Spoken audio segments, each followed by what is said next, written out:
Oleh kerana ya, di akhir zaman ni, ilmu dan amalan zikir ni seolah-olah sudah hilang. Tapi janganlah kita anggap ramai, penuh dewan. Itulah guru saya Imam Ishak kata, orang berzikir ni, orang Islam berzikir, sedikitnya seperti satu titik dalam Quran. Sehingga orang tak nampak adanya ahli zikir. Kalau nampak pun, apa guna titik? Macam itulah. Tak guna. Kita pula selalu berkumpul, berzikir ramai-ramai. Orang ini juga tak bertambah pun. Nak tambah seorang dua bukan main sakit. Masing-masing ajak kawan. 30 orang, 40 orang, ahli kita ajak kawan. Yang datang seorang. Susah ya.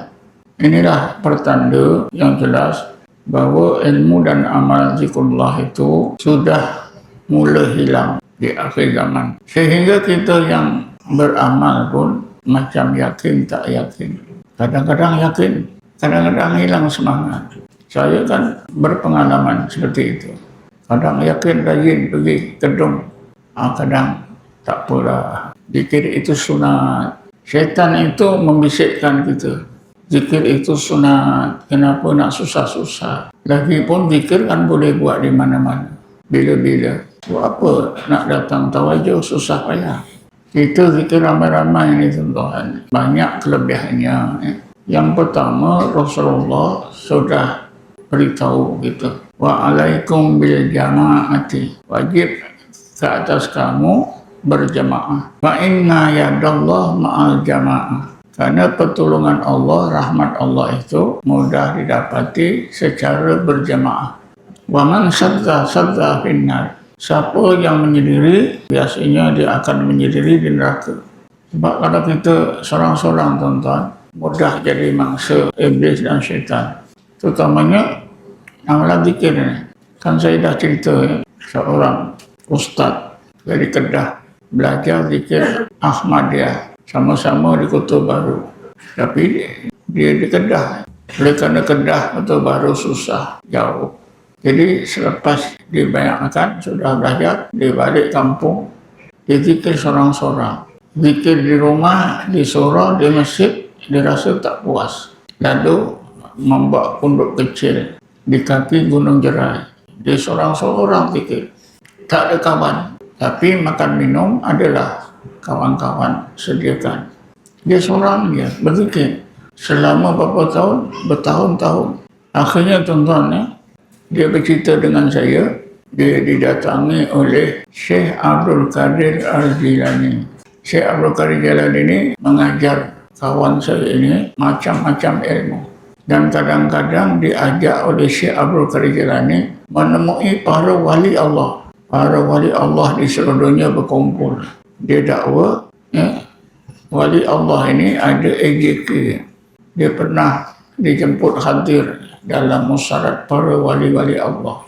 Dia nampak betul. Dalam musyarat terakhir, dia mendakwa musyarat AJK wali-wali seluruhnya itu lantik diri dia sebagai ketua wali seluruhnya dengan gelaran Sultanul Arifin. Hebat. Kalau ikut cerita tu memanglah bohong. Sebab itu dia kata dulu kita sama-sama belajar tarekat Ahmadiyah. Tapi kerana saya berguru dengan Syekh Abdul Qadir Jilani, sebenarnya Syekh Abdul Qadir lah guru saya. Maka saya tambahlah tarekat Ahmadiyah Qadiriyah. Dia yakin tuan-tuan. Cuma saya nak cakap tak tercakap. Nak tanya. Syekh Abdul Qadir Jilani itu ketika ngajar dia guna bahasa Melayu ke bahasa Arab. Kalau saya tanya apa jawapannya tak tahulah. Kalau dia cakap bahasa Melayu hebat juga. Bila dia belajar bahasa Melayu, yang heran tuan-tuan, macam mana dia tahu alamat di Kedah. Syekh Abdul Qadir Jilani ini meninggal dunia 562 Hijrah, 900 tahun dulu. Seorang manusia bila meninggal dunia, maka rohnya itu diletakkan oleh Allah di alam barzakh. Semua roh manusia meninggal di alam barzakh. Kematian inilah tahap yang ketiga dalam proses kehidupan manusia. dalam surah Baqarah. Bismillahirrahmanirrahim. Kaifa takfuruna billahi wa kuntum amwatan fa ahyaakum summa yumitukum summa yuhyikum summa ilaihi turja'un. Bagaimanakah kamu boleh kufur terhadap Allah? Kaifa takfuruna billahi, sedangkan kamu dulu amwatan, kamu dulu mati, tak bernyawa. Fa ahyaakum, lalu Allah menghidupkan kamu. Sekarang ini tahap kedua. Summa yumitukum, tahap ketiga. Ketika kita berada tahap ketiga, mati, roh manusia semua diletakkan oleh Allah di alam barzakh. Tubuhnya memang dah hancurlah. Bibi lagi Syekh Abdul Jalani sudah meninggal dunia 900 tahun. Tiba-tiba dia hidupnya datang ke Kedah, tahu pula tu alamatnya.